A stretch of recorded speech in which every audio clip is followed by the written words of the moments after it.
Hello everyone, welcome back to another video on the channel. Today I wanted to talk about something that I want to make into like a new kind of series, covering many different sports and aspects of training. Most particularly, as you can see by the title of this video, needs analysis. So this one's mainly for other coaches or people who want to learn how to coach or have not got much knowledge in training and programming, to give you a bit more of an insight on what goes into everything I just said. So essentially what a needs analysis is, as the title clearly fucking states, it's whatever an athlete needs in order to perform their sport at their best. What is it that they require? What is it that they're training? What are some things that you need to look out for? So the first question is, well, how do you analyse a sport? Where do you start? Where do you go with this information? Or how do you even look for the information? So in today's video, I wanted to focus on powerlifting. And this is going to be like the first one of this kind of mini series where I want to cover things like strongman, Olympic weightlifting, stuff like that. Because although they are all weightlifting, they are very different in nature. And what they require can actually be, surprisingly, very different. So analysing a sport, you have to look at a few things. Firstly, you want to look at what kind of injuries can they sustain? What is the dangers of the sport? So for something like powerlifting, most common injuries are overuse injuries in the elbows, wrists, knees, hips, or injuries to the lower back is a big one. Tears, whether it be pec tears, quad tears, hamstring tears, things of that nature, that's very common. So we need to be looking at what kind of injuries could they sustain? What are the dangers of the sport? What we also need to look at is, well, what is the sport? So powerlifting is very easy, luckily. It's just the three lifts, right? The squat, the bench and the deadlift. So we need to look at those individually and have, go into deeper detail into each one of those lifts and what do they require in order for them to get better. Do you know what I'm saying? Just break it down a little bit. What kind of training intensity is powerlifting? Well, it's a maximal strength sport. So we need to be training our athletes to be able to produce 100% maximum effort in meet. They also need muscle mass because muscle moves weight. So you see how you can just start picking things away and you start building up this massive tree of ideas of what a sport is. Now this applies to every sport. As you'll see in this mini series, as we go on, different sports have different requirements and different injuries and different things that need to be worked on in order to get better at that sport. Weightlifting isn't just weightlifting as a whole and we just decide to do different things. They require different needs for each one and specialist care as well. That's what any coach worth their weight in gold would know that. So for powerlifting, the main things we need to be thinking about are the squat, bench and deadlift. That's all we care about. That is the main focus, is that. How do we get our squat, bench and deadlift, our total, from 600 to 650? How do we do that? How are we going to do that? Let's say you've just taken on a client. That is your job. That's your task. So let's break it down. Let's start with frequency. How often do they need to be training each lift? Now, in powerlifting, it's very common to do all these lifts multiple times in the week. Now, the most popular way that I've seen this be done is bench in like an off season, or depending what kind of meet you've got coming up. Let's just say you do full power, and just for the video's sake, we don't do bench onlys or any specialist meets where, like, deadlift onlys, push pull. We're just going to go with full power meets. That's all we compete in, right? So if we've got if we're in an off season, what do we need to be focusing on?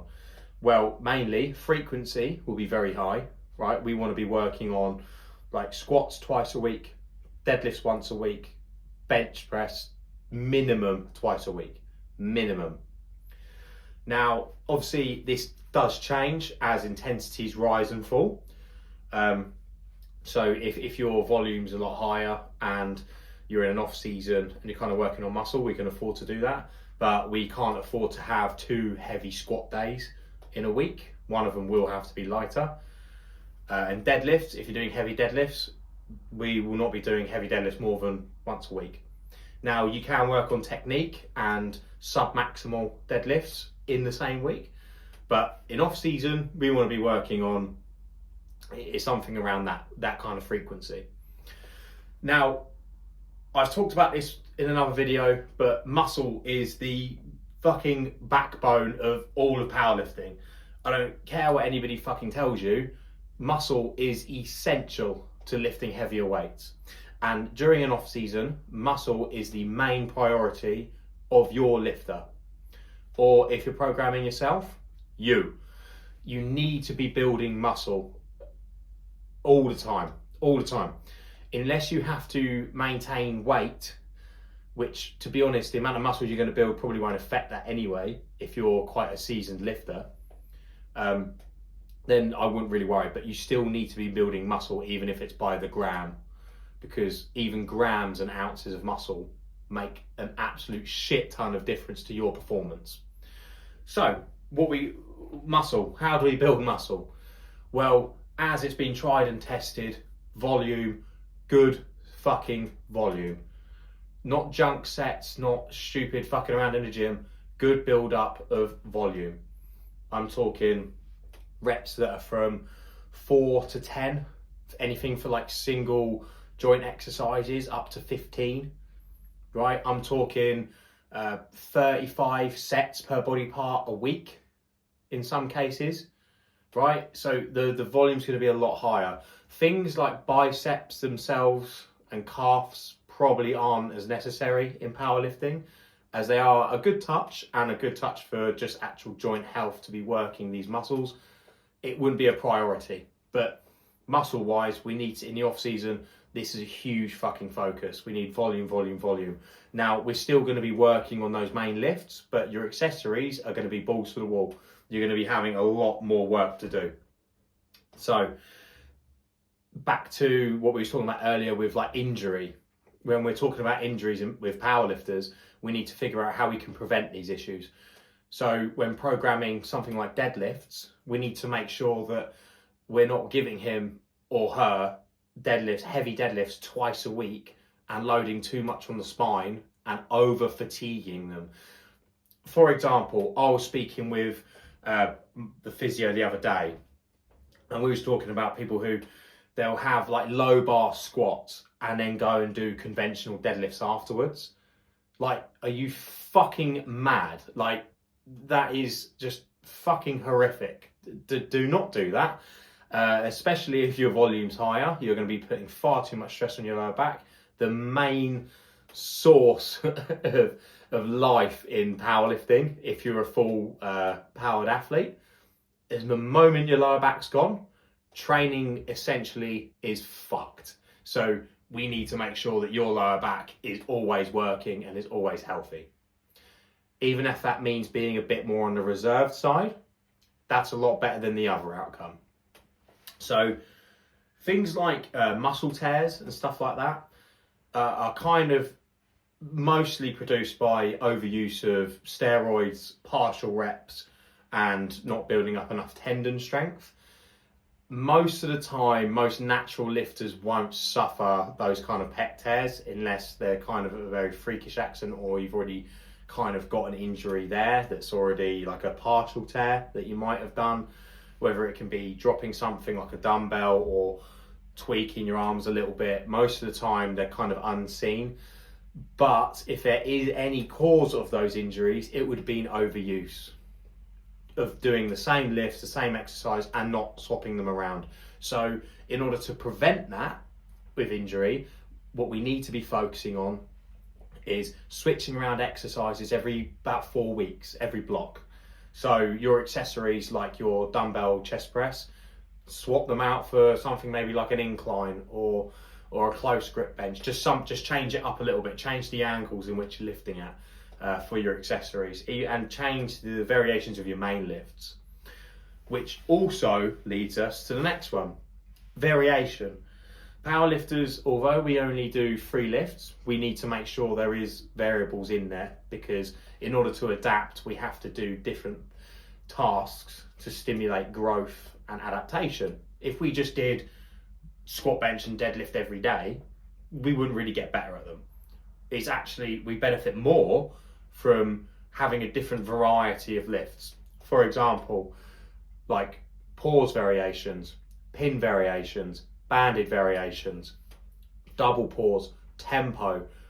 Fuck it, switch it up. You know, you got Spoto press, you got Larsen press, feet up bench, close grip, incline. There's unlimited options. For squats, you have, you know, pin squats, pause squats, double pause squats, tempo squats, front squats, deadlifts. You've got deficits, block pulls, rack pulls, banded pulls, unlimited. So mix them around a bit. If you're in the off season, you can afford to do that, and I would, and focus on bringing up those other lifts, because it will take a lot of pressure off, and switching those lifts around will be a lot better for preventing injury than if you just blast the same lifts all year round without a break. Now, after all of that, we're moving on to competition prep. What is it that powerlifters need leading up to comp? So the first thing you should be asking your clients or yourself is, when are your meets? When are you planning to compete? Because roughly 6 to 8 weeks out is when prep is about to start. So we need to make sure that during prep, right, we're doing a few things. This is specific to powerlifting. We are lowering the amount of volume that we're working. We're lowering the amount of variation in our training. We're probably lowering the frequency of heavy days on things like squats and stuff like that, and deadlifts, because we need to be upping the intensity but lowering the volume so we can recover properly. It's kind of like, imagine it like a pyramid, and the closer you get to the top is how specific it gets. So at the very top is the competition itself, right? The very top of the pyramid, that's the squat, bench, deadlift, 1 rep max. As those 8 weeks, from 8 weeks out, you're gonna be at the bottom of the pyramid, where you're gonna be doing your off-season-ish kind of training, plenty of variation, lots of frequency, building muscle, having a great time. The closer you get to the meet, the more you wanna be offloading all the extra shit that we don't need. Bicep curls, fuck that, out the window, get rid of them. All that extra back work, fuck it off, get rid of it, right? We can come back to that. We're not thinking about building a bigger back for yourself 4 weeks out. We're thinking, how can we improve your 1 rep max and get you competition ready by this date? How can we improve your strength? Because funnily enough, in powerlifting, you're not going to be as strong as you are in meet all year round. You actually will come back down again. So for example, I hit 180 kilos in my latest meet at FitFest. I couldn't just walk into the gym 2 weeks later and do 180 for a competition rep, because I peaked for it, I prepped for it. The whole idea of prepping is that your body is going to be so overstimulated, it's going to overcompensate by that date and give you a lot more strength than you normally would have. But almost immediately afterwards, your strength is going to fuck right off and it's out the window. You're going to be back to rock bottom. You're going to feel like shit. That's why most of the time, most coaches after a competition give you what's called a fun week, which means just go to the gym, do what you want, kind of self-regulate yourself and go from there, because you will be fried from all the training. So specifically in competition prep, in these 6 to 8 weeks, you're going to start at roughly, I'd say probably like 80% on your main 3 lifts. And you're going to be doing things like triples, doubles, then singles, okay? It's very simple, and it's not like a really deep concept. All you're doing is upping the weights closer to that 100%, and the volume's just coming off every week. You're going to start at like 3 sets of 3 or something like that, and then it's going to be like top set 3 with 2 sets of 3 back down, and the weight's going to increase on that top set, and then the back down sets are going to slowly just go away. The week of competition, most competitions are held on a weekend. In powerlifting, it'll be on a Saturday, Sunday. The majority of the time, it's a Saturday, Sunday, unless it's international, then it'll be all week. But nevertheless, at the start of the week, the only thing you want to do is maybe a sub-maximal 70%, 70, 80% for a few reps on each kind of lift, just to get a bit of weight on the bar, keep yourself moving, keep yourself stimulated, ready for the competition. You do not want to be doing a 90+% workout the week of your comp. You do not want to be doing that. You want to give it at least 5 days before comp is when your last session. You do not want a heavy day within 5 days. Take it nice and easy. You've just done 6 to 8 weeks of prep. We do not need to be doing any more heavy work within that week. Give them something to be stimulated by, something to train, something to just kind of practice their technique with. Then we're going to be lifting later on during the week. And hopefully that little period of time is enough for them to recover to then compensate for it when we get to the meet. Peaks can be quite hard to get right. It's quite easy to overkill yourself, or even underdo yourself, if that makes sense. You can actually perform not as good as you could have done. It's very hard to get a peak perfect where you don't feel like utter shit by the last week, but then, you know, on the other aspect, you don't feel like you're tired at all, and then you haven't really benefited from the peak. Most of the time, if a peak is good, you will feel like shit anyway. So if your athlete is saying that they feel tired, it's very, very common. During peaking phases, you got to bear in mind that the training that they're going through is going to be very hard. Even if it's not like looks like a lot, it's going to be harder on the body. And it might not be as upfront, but it definitely does. Your cortisol levels will be a lot higher. Your stress is going to be a lot higher. Now, they might not have DOMs because they've been doing like 30 sets, but they definitely are going to feel it in their bones, in their joints, and it is going to be tough. That's why we leave those few days just before the meet to recover, because they need it. Don't push it to the last minute like it's a regular week, just day of the week. That's not how it should work. So, in closing, powerlifters essentially just need a few things. I'm going to separate this into off-season and prep, competition prep. In the off-season, what we need to be doing is variation on all lifts, switching variations around every 4 weeks, and making sure we're prioritizing building muscle and preventing injury. We need to have a higher frequency on our lifts and kind of get a very good feel for a lot of different movements. In competition prep, we need to be lowering the volume, upping the intensity, and we need to be getting more specific to those 3 lifts in order to build the total. And the plan would be to overcompensate so much that we produce a better number than we normally would on meet day. So just because your athlete doesn't feel like they can do a PR doesn't mean that they won't be able to on the day. So you just have to kind of trust the process and bear with it and just keep going. Even if it feels shit, it will feel shit. But that's the video for today, guys. I hope you really liked it. And if you have anything to say about it, like, comment on the video, leave a like, fucking whatever. Absolutely anything means the world to me. It's been great doing this one, and I actually kind of really enjoyed doing this.